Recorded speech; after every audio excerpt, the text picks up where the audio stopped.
Hi hello my YouTube family members, నేను మీ బెజవాడ అమ్మాయిని. ఈరోజు మనం బేబీ ఆలూ ఫ్రై చేసుకుందాం. వచ్చేయండి. ముందుగా ఆలూస్ని శుభ్రం చేసుకొని వాటర్ వేసి మనం ఉడకబెట్టేసుకోవాలండి. మనం ఉడికిందా లేదని టెస్ట్ చేసి ఆలూ కనుక ఉడికినట్టయితే తగినంత ఉప్పు వేసుకొని ఉప్పు వేసుకున్నాక ఒక 5 minutes తర్వాత స్టవ్ అనేది ఆఫ్ చేసేసుకోవాలి.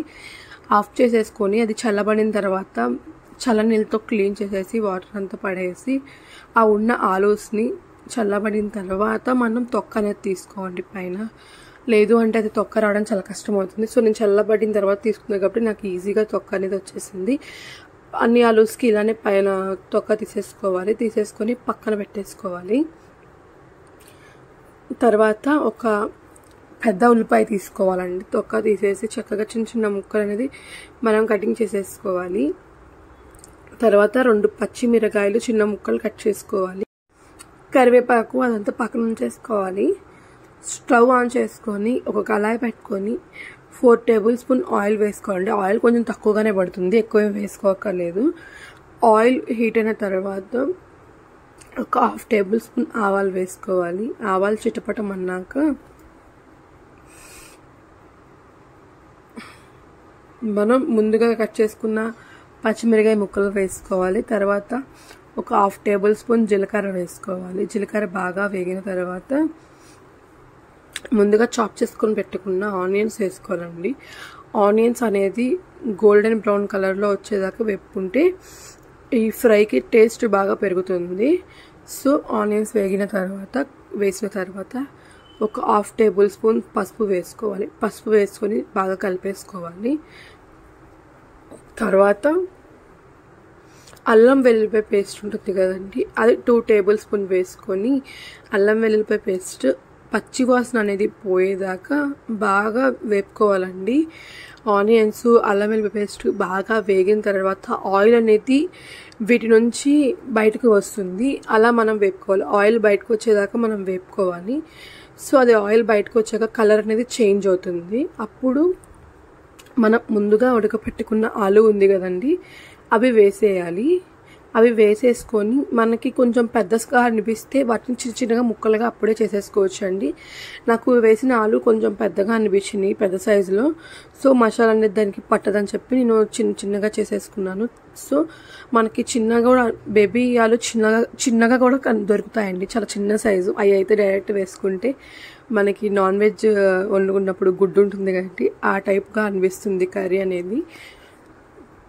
ఆలు వేసేసుకొని చక్కగా కలిపేసుకోవాలి. ఆలు మొత్తం కలిపి ఆనియన్ ఆలుకి పట్టేలా కలిపేసుకోవాలండి.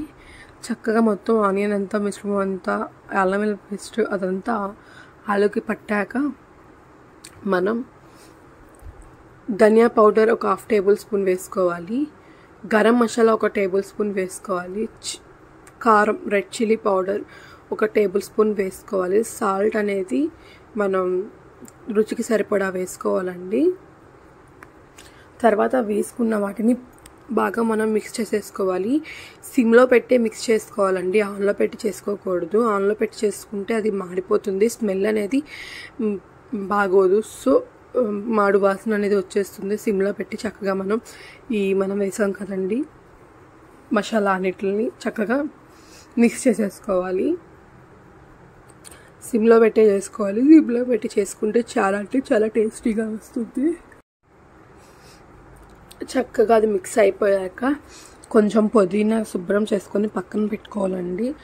అది మిక్స్ అయిపోయి మంచిగా స్మెల్ వస్తుంది. ఇంకా స్టవ్ ఆఫ్ చేస్తాం. ఒక 5 minutes ఉంది అనగా పైనుంచి పుదీనా వేసుకోవాలండి.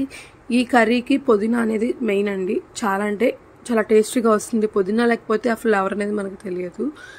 సో పుదీనా అనేది పైనుంచి స్టవ్ ఆఫ్ చేసేస్తాము. ఒక 5 minutesలో అనగా మనం పుదీనా అనేది వేసేసుకోవాలి. పుదీనా వేసుకున్నాక బాగా కలిపేసుకోవాలండి. పుదీనా వేసిన ఒక 5 minutes అట్లా మనం ఉంచి తర్వాత స్టవ్ అనేది ఆఫ్ చేసేసుకోవచ్చు.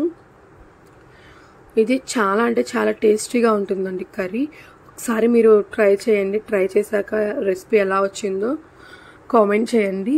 మీకు కనుక ఈ రెసిపీ నచ్చినట్టయితే లైక్ చేయండి, షేర్ చేయండి, సబ్స్క్రైబ్ చేసి ప్లీజ్ సబ్స్క్రైబ్ చేసుకోవడం మాత్రం మర్చిపోకండి. మీకు మరిన్ని ఇంకా వంటకాలు కావాలంటే కామెంట్ చేయండి. మీకు ఏమేమి రెసిపీస్ కావాలో కామెంట్ రూపంలో నాకు చెప్పండి, నేను చేసి వీడియో అనేది అప్లోడ్ చేస్తాను.